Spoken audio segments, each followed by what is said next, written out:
Welcome to the third episode in a Legendarium series about the life of William the Conqueror before 1066. In this installment, we will talk about Duke William's marriage to Matilda of Flanders and how he finally crushed his rival Henry of France at Varaville.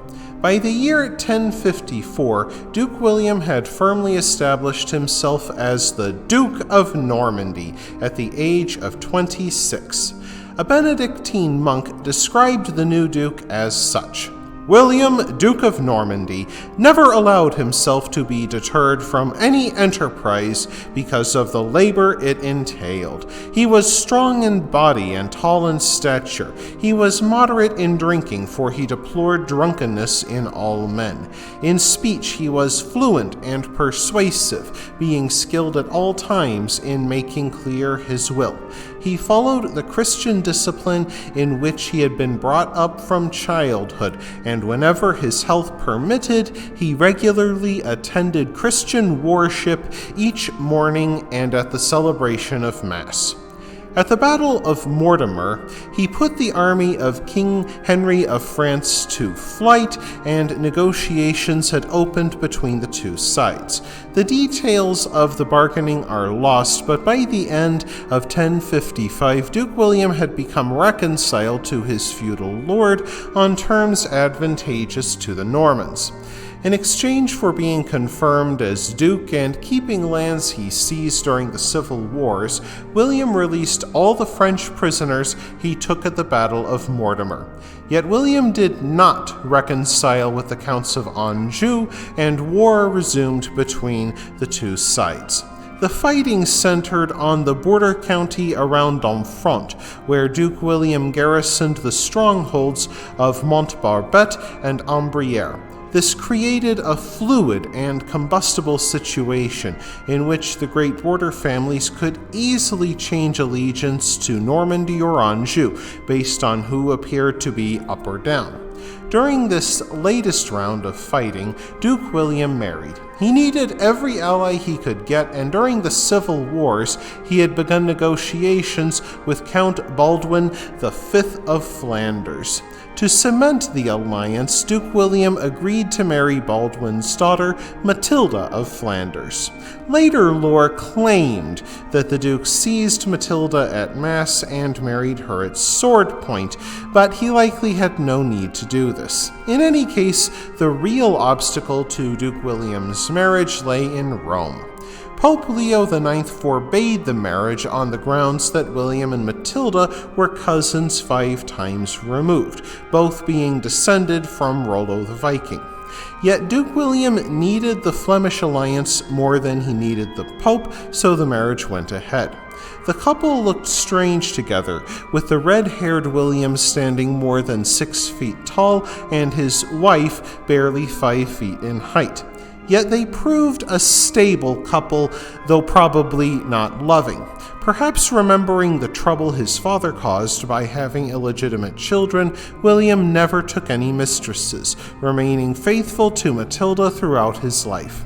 9 years later, Pope Nicholas II approved Duke William's marriage on the condition that the couple found one monastery each. Matilda would give birth to 9 children, 7 of whom survived. Robert Curthose, William Rufus, Richard, who was killed in a hunting accident in 1074, Adeliza, Cecilia, Constance, and Henry Beauclerc.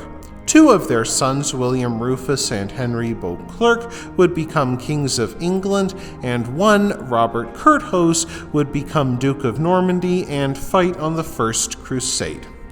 According to Norman historians, in April 1051, Edward the Confessor promised Duke William that he would become king of the English after his death. If true, this would explain why Earl Godwin, the father of Edward's childless wife, raised an army against the king. However, the Earls of Mercia and Northumbria remained loyal to Edward the Confessor, and to avoid a civil war, Godwin and his family agreed to go into exile. In any case, this did not immediately concern William, though the thought of becoming King of England pleased him. For the moment, one of his old enemies from the Civil Wars, Geoffrey Martel, had become the Count of Maine, a border county between him and his rival Anjou. King Henry of France, eager to avenge his humiliation at Mortimer, smelled an opportunity. He worked hard to forge an alliance between himself and Geoffrey Martel. In August 1057, a combined Angevin-Frankish army crossed the border into Normandy. Entering into Haimois, they began laying waste to the whole district and pushed northwards towards William's capital of Caen. Glutted with pillage, the invading army reached the Dive River at the ford near the village of Varaville. After half the army crossed, an incoming tide made it impossible for Henry of France to follow with the rest of his army. Duke William then sprang a savage attack and inflicted a massacre on the part of the army which had already crossed, foreshadowing a similar tactic used by William Wallace at Stirling Bridge 250 years later. Henry of France raged and cursed William, but he remained helpless to actually do anything. With no choice, Henry of France made a hasty retreat and never again attempted to invade Fortress Normandy. Just a few years later, Henry's political career ended with his death. Though not as celebrated as some of William's earlier victories, Varaville left Duke William stronger than ever. Henry's young son remained under the guardianship of William's father-in-law, Count Baldwin, which meant that William's duchy was secure from its neighbors. The Duke's ambitions could now extend beyond France. After all, Edward the Confessor had promised to make him heir to England. Perhaps he could look there. That wraps things up for this episode of The Legendarium. I hope you enjoyed it. If you did, press like. If you want to see more, press subscribe. And if you've got anything to say, let me know in the comments section. Thanks again for joining me, and I hope that you have a great rest of the day.